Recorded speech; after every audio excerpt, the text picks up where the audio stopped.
Ti nevidljivi avioni što grme iza naših glava. Još uvijek grme.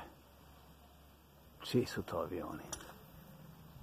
Šta oni to rade iza našeg neba, po našem nebu?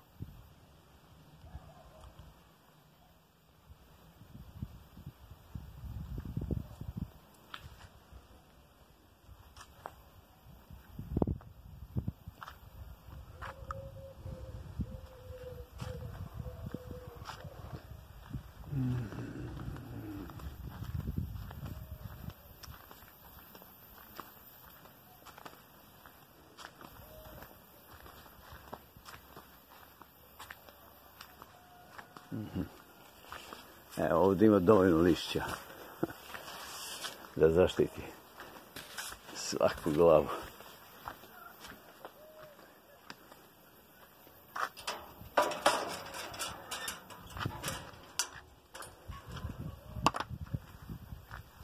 Evo one kočke što se nalegla tamo. Negdje, samo ona zna gdje se nalegla. Negdje u ovo vreme, oko pola 10 ona izađe da jede i vraća se. Disciplinovana je.